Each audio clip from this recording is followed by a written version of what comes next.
कीटकनाशकाशिवाय किडींचं नियंत्रण करायचं. तर आम्ही ट्रॅप बनवतो सगळ्या प्रकारचे.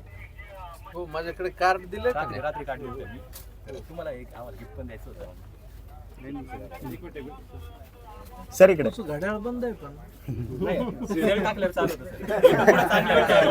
आपण पाहताय कृषिकमध्ये मकरंद सरांची भेट झालेली आहे आणि सरांनी आपल्या ज्या हसवण्याच्या शैलीमधनं आत्ताच खूप छान सगळ्यांना हसवलेलं आहे. खूप भारी वाटते. मकरंद सर, तुम्हाला विचारायचं आहे, कृषिकमध्ये आता शेवटचे 3 दिवस बाकी आहे, शेतकऱ्यांना काय आवाहन करताय? सगळ्यांनी जास्तीत जास्त लाभ घ्यावा आणि शेतकरी बांधवांच्या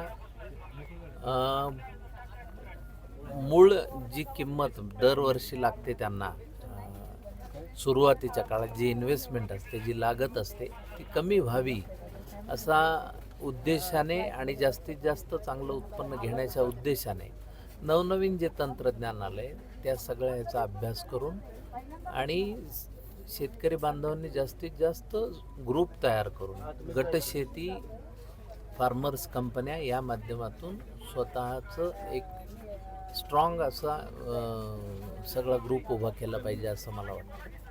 आणि इथे नवीन नवीन तंत्रज्ञान आहे, मी बरंच काही बघतोय, त्याचा अभ्यास होणंही गरजेचं आहे आणि त्यातून लाभ घेऊन शेतकरी बांधव जर एकत्र आले. आता मला नेहमी असं वाटतं की एक ट्रॅक्टर एका शेतकऱ्याला काय करायचं आहे, ते जर 10 शेतकऱ्यांनी मिळून एक ट्रॅक्टर घेतला किंवा आधुनिक तंत्रज्ञान जे आलेलं आहे त्याची किमती जास्त आहेत, तर ते वैयक्तिक घेण्यापेक्षा ग्रुपनी घेऊन आणि मग सामूहिक शेतीकडे वाटचाल केली तर मला असं वाटतं की तो फायद्याचा हे ठरेल.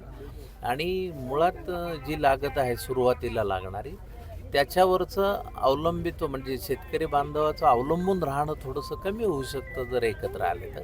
कारण आता शेतमजुरांचेही प्रश्न आहेत, दिवसेंदिवस वाढत जाणाऱ्या खताच्या बियाण्यांच्या किमती आहेत, त्या किमतींमध्ये आपण कशा पद्धतीने शेती करावी याचं एक थोडंसं ज्ञान या निमित्ताने अशा कृषी प्रदर्शनांमधून घ्यावं असं वाटतं.